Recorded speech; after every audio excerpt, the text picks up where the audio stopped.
Vibrant Gujarat global summit के लिए अहमदाबाद पहुंचे यूएई के राष्ट्रपति। एयरपोर्ट पर पीएम मोदी ने गले लगाकर किया स्वागत। यूएई राष्ट्रपति मोहम्मद बिन जायद के साथ पीएम मोदी ने किया रोड शो। स्वागत के लिए सड़कों पर उमड़ी भारी भीड़।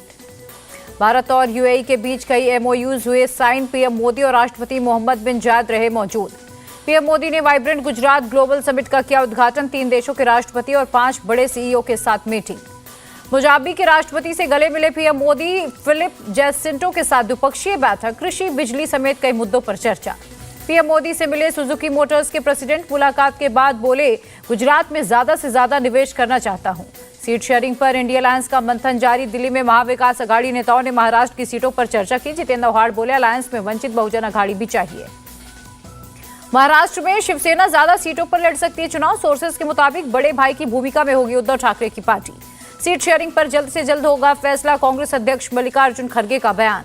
कांग्रेस नेता सचिन पायलट का बयान। भारत जोड़ो न्याय यात्रा से घबराई बीजेपी। चुनाव में इंडी गठबंधन बनेगा बड़ी चुनौती। केंद्रीय मंत्री गिरिराज सिंह ने इंडिया अलायंस को स्वार्थों का गठबंधन बताया। कहा, अलायंस के दल कांग्रेस को खत्म करने में लगे। गिरिराज सिंह पर अधीर रंजन का पलटवार। इंडी गठबंधन से डरी सरकार, लोगों को भ्रमित करने के लिए दे रहे ऐसे बयान।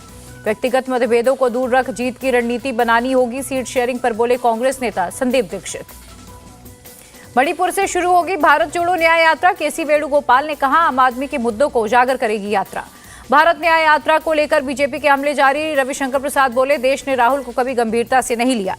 मणिपुर में कानून व्यवस्था गंभीर। राहुल की यात्रा को इजाजत देने पर गहनता से चल रहा विचार। सीएम बीरेंद्र सिंह का बयान।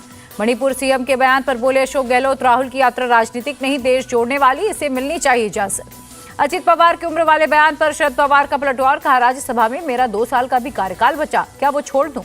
शिवसेना विधायकों की अयोग्यता पर फैसले से पहले सुप्रीम कोर्ट पहुंचा उद्धव गुट। विधानसभा स्पीकर और सीएम शिंदे की मुलाकात पर आपत्ति जताई। उद्धव गुट ने कोर्ट से कहा, विधानसभा स्पीकर, इस मामले में ट्रिब्यूनल की भूमिका में इस तरह से सीएम शिंदे से मिलना न्याय प्रक्रिया का उल्लंघन।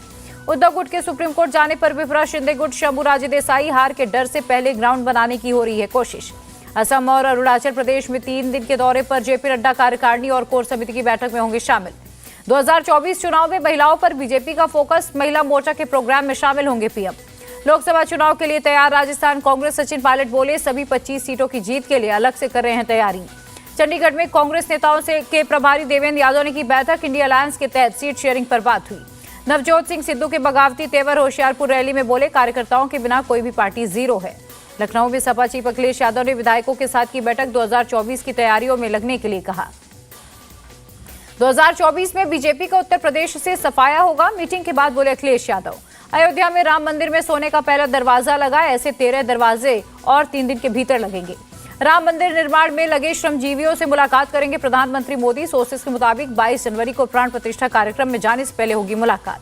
अयोध्या दौरे पर सीएम योगी आदित्यनाथ, रामलला और हनुमानगढ़ी में की पूजा अर्चना। सीएम योगी ने राम मंदिर में प्राण प्रतिष्ठा से पहले तैयारियों का जायजा लिया। अफसरों के साथ भी मीटिंग हुई।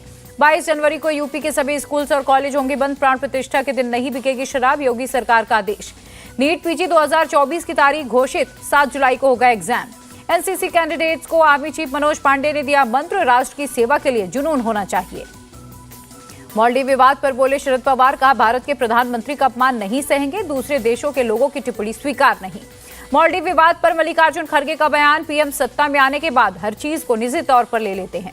मालदीव से जारी विवाद के बीच सरकार का बड़ा फैसला। लक्षद्वीप में नया एयरपोर्ट बनाने की तैयारी। कोलकाता में ईडी डायरेक्टर राहुल नवीन ने की हाई लेवल मीटिंग। अधिकारियों पर हुए हमले से डरने वाले नहीं। लैंड फॉर जॉब केस में ईडी ने चार्जशीट दाखिल की। राबड़ी देवी और मीसा का नाम शामिल। मुंबई में उद्धव गुट के विधायक रविंद्र वायकर पर एक्शन। ईडी ने 7 ठिकानों पर की रेड। जोगेश्वरी में होटल निर्माण मामले में कार्रवाई। ईडी रेड पर भड़के उद्धव ठाकरे। कहा, जुल्म करने वाले शासन का खात्मा जरूरी। संगीत उस्ताद पद्म भूषण राशिद खान का निधन। 55 साल की उम्र में ली अंतिम सांस। सीएम ममता ने जताया दुख।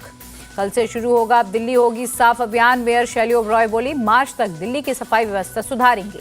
गोवा में एक महिला ने अपने 4 साल की बेटे की हत्या की। होटल के रूम में मिले खून के धब्बे से खुलासा। गोवा पुलिस ने आरोपी महिला को अरेस्ट किया। बैग से मिला बेटे का शव। कोर्ट ने 6 दिन की पुलिस कस्टडी में भेजा। भारत में कोविड के नए वेरिएंट के आए 819 मामले। 12 राज्यों में मिले कोरोना के मरीज। फ्रांस को मिला सबसे युवा प्रधानमंत्री। 34 साल के शिक्षा मंत्री ग्रेवियल अटल बने नए पीएम। मामूली बढ़त के साथ बंद हुआ शेयर बाजार। सेंसेक्स 30 और निफ्टी 31 अंक चढ़ा। डॉलर के मुकाबले रुपए में 3 पैसे की बढ़ोतरी, एक अमेरिकी डॉलर 83 रुपए 11 पैसे।